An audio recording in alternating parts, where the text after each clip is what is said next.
31st October 1589.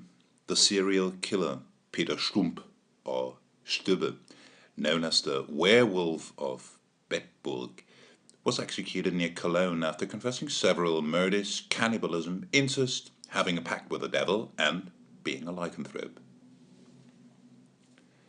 But every time we went to the evening, he was so surly that only a few people got to talking with him. At nightfall he used to be sleepy. It is said that he often bypassed by night in a transformed shape. People called him the Evening Wolf.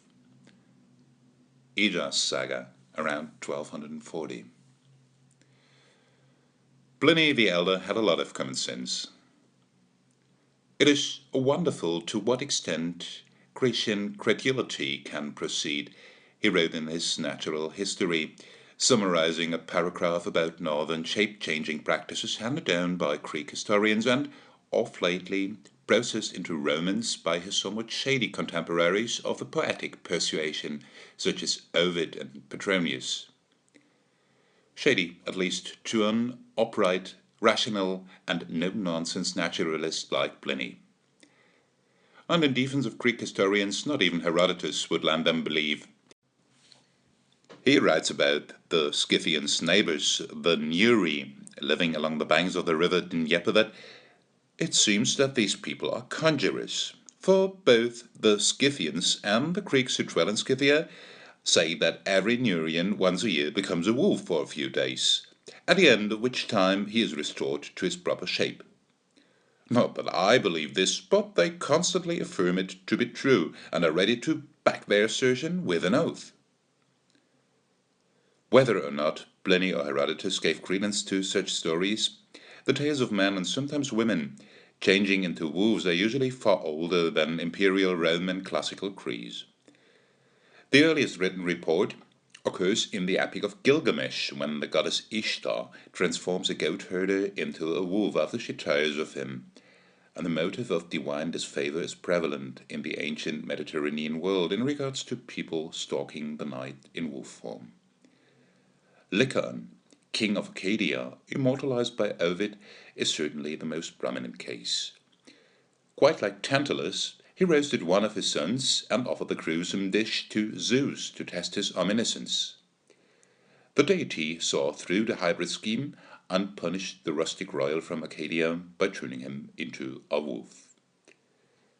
And while the folks up north had a somewhat different tradition of wolf-mantays, the idea of cursed shapeshifters preying on their fellow humanity was dusted off 1,000 years after the end of antiquity, during another turning point in time, when the Middle Ages were finally over and the dawn of modernity had its witch craze all across Europe, with an undercurrent of a werewolf craze.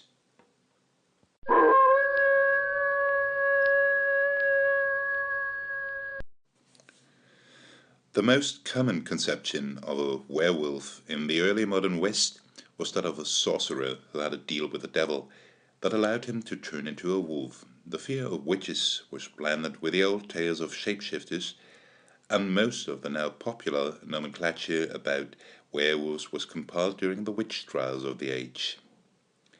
The last cases were put before a court during the 18th century in Austria.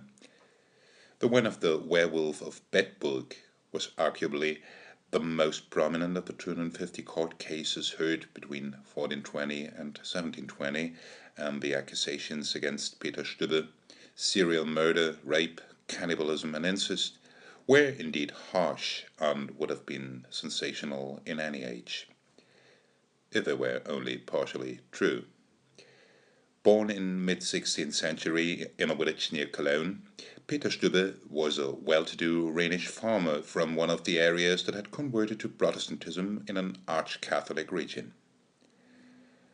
Obviously, something snapped with Stübbe when his wife died around 1580. According to his later confessions in court, he began to practice black magic and struck a deal with the devil.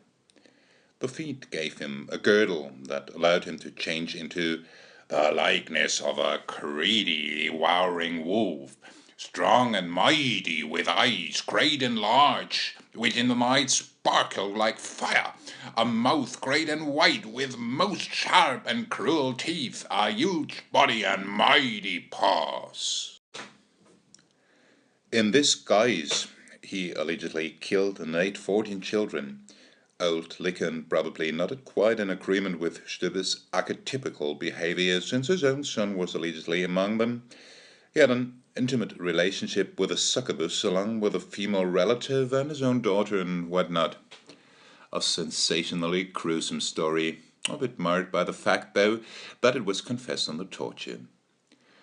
However, Stübbe was executed for his crimes on October 31st in one of the most nasty and thorough manners that the age could devise.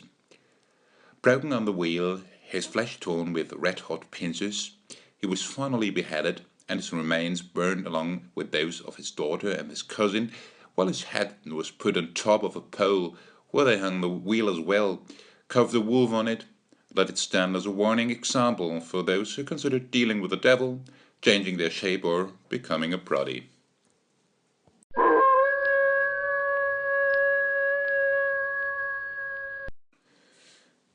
Stübbe's sensational case and appetizingly gory execution went viral across Europe by means of several broadsheets, and even though his tale faded into obscurity over the horrors of the 30 Years' War, werewolves remained a popular topic in European folklore, and sometimes other traditions than that of the cursed cannibal cropped up. Shape changes, people who turn into animals, are a common trait of shamanistic cultures all over the world, and the earliest depictions of changes are found in cave paintings, several thousands of years older than even the Epic of Gilgamesh. The Norse, maybe in a shamanistic reminiscence, came up with a tale of warriors who could develop animal-like traits in combat under the influence of Wodan, the famous berserkers, the bearskins, and ulfsarks, the wolf-shirts. The idea might be as old as Herodotus and Pliny. First images of animal warriors, half wolf, half man, come from the Swedish Wendel period, around 550 CE, and the sagas of the later Viking Age had tales of changes even beyond that of Ulfsarks, like that of Kveldulf, the evening wolf, a man from Iceland who changed into a wolf and walked the night, or the Wasunga saga, and Siegfried's father, who lived in a forest for a spell, changing into a wolf at will, a story still echoed in Wagner's adaptation. And while wolves remained a constant threat in Europe for farmers, their livestock, and ultimately their lives well into the 19th century, and thus certainly spawned various grisly tales, from the story of Little Red Riding Hood to cases such as Peter Stubbe's, the infamous Beast of Gévaudan, and the werewolf craze of the age. There still is the positive old connotation of the warrior blessed by the gods. In 1692, for instance, when Thies of Kaltenbrunn from Livonia claimed to be part of a tribe of werewolves known as the Hounds of God, who descended into hell to fight evil in the nights of St. Lucia's Day.